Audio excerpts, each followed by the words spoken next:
not having kids, but I am building generational wealth. And if you're asking yourself, but Kara, where's your money gonna go? Let me tell you. But first, make sure you hit like on this video and subscribe. Okay, let's define generational wealth, because it's a term that's getting thrown around a lot, especially recently on social media, and I want to make sure everyone understands it completely. It's very simply defined as assets that can be passed from one generation to the next. Broadly in our culture, we tend to think of generational wealth as kids inheriting their parents' houses or investment accounts or like a big old pile of cash. However, more and more, the conversation around generational wealth is expanding, and we're beginning to understand that things like helping pay for your child's college education is a form of generational wealth. Or things like generational knowledge, where your parents can explain to you how the stock market works at 16 and help you get invested. That's another form of generational wealth. I want to continue expanding on the definition of generational wealth. In American culture, money is often something to hoard for yourself or your immediate family. It's something that those who have it often don't want to talk about. And honestly, a lot of the time, it's not to be shared at all. While we applaud things like philanthropy, we really frown upon things like handing out cash to an unhoused person or any kind of social welfare program here in the US. And we see this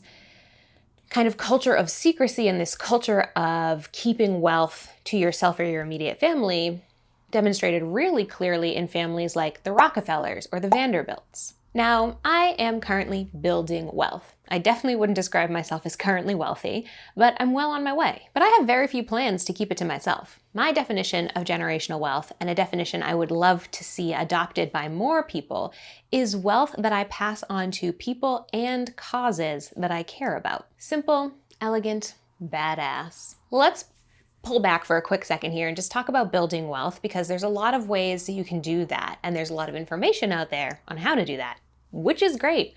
I'm all for more people having more financial flexibility and more financial stability in their lives. Now, traditionally in the United States, real estate has been the major vehicle to building wealth, but there's also the stock market, which has gotten more and more accessible to middle and lower class Americans over the last decade, which is awesome. I'm gonna link to our free investing workbook in the description, so if you haven't started investing or you're confused about how to get into the world of investing, that workbook walks you through exactly what to do. You can also build wealth through entrepreneurship, through having a 9-to-5, through budgeting, and in so many other ways. Let me know in the comments if you want a video specifically on wealth building tactics. Back to my money.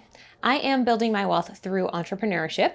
That's what this business right here is. And I'm also utilizing investments to grow and sustain my wealth. So right now, for example, I have 3 retirement accounts. I have a Roth IRA, I have a traditional IRA, and I have a solo 401k linked to my business. When we apply this new definition of generational wealth, of money going to the people and the causes that I care about, I want to share how I'm practicing that in my investment accounts. Should something happen to me before I get the chance to use that money myself, none of my investment accounts go to my family or to my long-term partner, T-Bone. My traditional and Roth IRAs go to the nonprofit, the Yellowhammer Fund, which is a reproductive justice organization based in the Deep South. And my solo 401k goes to Planned Parenthood. Don't worry, I didn't leave T-Bone totally out in the cold. He gets all of my cash holdings. So you can see, I'm enacting my definition of generational wealth through the beneficiaries of my accounts. My investments are going to allow causes and organizations that I care really deeply about to continue operating for years and years to come.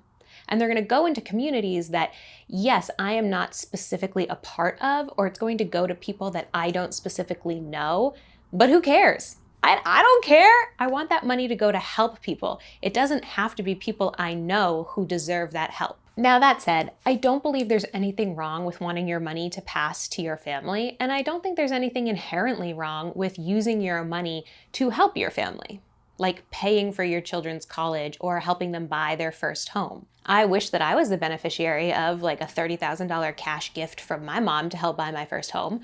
I'm not. But if she was offering, I would take it. But I do believe in the United States, we have this narrative of personal responsibility that is taken to the extreme and can often be harmful. The US, much more so than many other countries, is a very do it for yourself, by yourself, put the individual above all else kind of culture.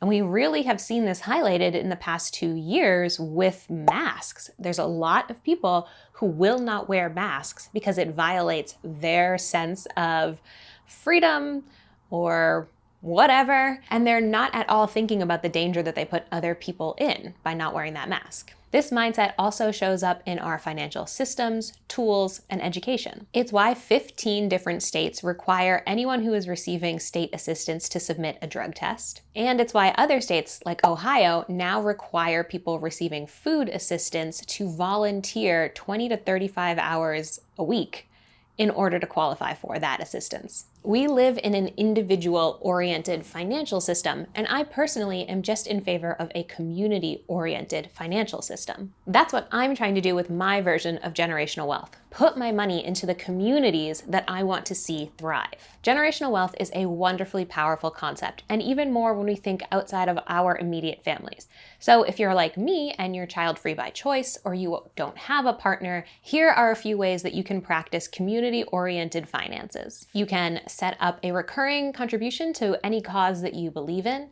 You can practice giving money away to friends and family in your day-to-day, $20 to buy your friends pizza, $100 to pay for your nephew's college textbooks, whatever. You can set up beneficiaries for your assets, like your real estate or your stock investments that are not your family members. And finally, you can get involved in any financial initiatives that are happening in your hometown, your city, your district, whatever. Well, that's it, y'all. I'm super curious to hear from you about what generational wealth means to you. How are you practicing generational wealth? Are you interested in expanding the definition? Let me know in the comments. I can't wait to get into it with you, and make sure to hit like and subscribe.